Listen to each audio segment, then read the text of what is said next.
நெல் வயலில் மீன்கள் வளர்க்கலாமா? நெல் வயல்ல மீன் வளர்க்கிறதா? கேட்கவே வித்தியாசமா இருக்கேன்னு யோசிக்கிறீங்களா? ஆனா இது ரொம்ப காலமா நம்ம ஆட்கள் செஞ்சுட்டு வர்ற ஒரு விஷயம்தான். இதுக்கு நெல் மீன் ஒருங்கிணைந்த சாகுபடின்னு பேரு. இந்த முறையில நெல்லோட மீன்களையும் வளர்க்கறது மூலமா நிறைய லாபம் இருக்கு. வாங்க அதை பத்தி விரிவா பார்ப்போம்.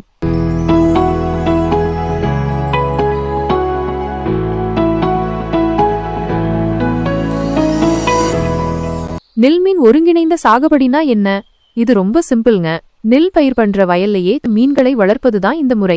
நெல்லுக்கு தேவையான தண்ணீரிலேயே மீன்களும் வளர்ந்து நமக்கு இரட்டை லாபத்தை தரும்.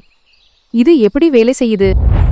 மீன்கள் வயல்ல இருக்கிற பூச்சிகள், புழுக்கள், களைச்செடிகள் எல்லாம் சாப்பிட்டு நெல்லுக்கு பாதுகாப்பு கொடுக்கும். அதே சமயம் மீன்களோட கழிவுகள் நெல் பயிருக்கு ஒரு இயற்கை உரம் மாதிரி செயல்படும். இதனால நெல்லுக்கு தனியா உரம் போட தேவையில்லை. ஒரு கல்லுல 2 மாங்காய்னு சொல்வாங்களே, அப்படிதான் இது. என்னென்ன மீன்களை வளர்க்கலாம்? பொதுவா கட்லா, ரோகு, மிர்கால், திலேப்பியா, கெண்டை, வாழை மீன் மாதிரியான மீன்களை நெல் வயல்ல வளர்க்கலாம். ஏன்னா இந்த மீன்கள் எல்லாம் நெல் வயல்ல இருக்கிற சூழலுக்கு ஏத்த மாதிரி எளிதா வளர்ந்து சீக்கிரம் பெருசாகும். என்னென்ன நன்மைகள் இருக்கு?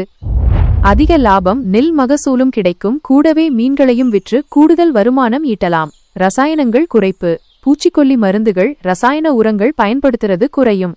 ஏன்னா மீன்களே பூச்சிகளை கட்டுப்படுத்தி இயற்கை உரம் கொடுக்குது. மண் வளம் மேம்படும். மீன் கழிவுகள் மண்ணுக்கு நல்ல சத்துக்களை கொடுக்கும். பல்லுயிர் பெருக்கம். வயல்ல மீன்கள் இருக்கிறதுனால பலதரப்பட்ட உயிரினங்கள் வாழறதுக்கு வாய்ப்பு உருவாகும். குறைந்த செலவு. தனியா மீன் குளம் வெட்ட தேவையில்லை. நெல் வயல்லையே வளர்க்கறதுனால செலவு குறையும். நிலத்தடி நீர் பாதுகாப்பு. நெல் வயல்ல மீன்கள் இருக்கும்போது தண்ணீர் மேலாண்மை சிறப்பாக இருக்கும். என்ன சவால்கள் இருக்கு? தண்ணீர் மேலாண்மை. நெல் மற்றும் மீன் ரெண்டுக்கும் ஏத்த மாதிரி தண்ணீர் அளவை சரியா பாத்துக்கணும். வேட்டையாடிகள், பறவைகள், பாம்புகள், ஆமைகளிடமிருந்து மீன்களை பாதுகாக்க வேண்டியிருக்கும். நோய்கள். மீன்களுக்கு நோய் வராம பாத்துக்கணும். பயிற்சி தேவை. இந்த முறைக்குன்னு சில நுட்பங்கள் இருக்கு. அத பத்தி தெரிஞ்சுக்கிட்டு செய்யணும். யார் இதை செய்யலாம்? சின்ன அளவுல விவசாயம் பண்றவங்க இருந்து பெரிய அளவுல விவசாயம் பண்றவங்க வரைக்கும் யார் வேணாலும் இந்த முறையை பின்பற்றலாம். குறிப்பா ரசாயன உரம் இல்லாம இயற்கை முறையில விவசாயம் செய்யணும்னு நினைக்கிறவங்களுக்கு இது ரொம்பவே பயனுள்ளதா இருக்கும். இப்போ நெல் வயல்ல மீன் வளர்க்கறது பத்தி ஒரு தெளிவு கிடைச்சிருக்கும்னு நினைக்கிறேன். இது ஒரு புதுமையான, அதே சமயம் லாபகரமான விவசாய முறை. இதை முயற்சி செஞ்சு பார்க்கலாமா?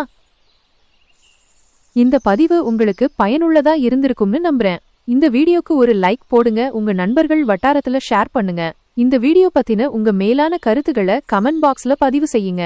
வாழ்க வளமுடன். அடுத்த சுவாரஸ்யமான பதிவில் சந்திப்போம். நன்றி.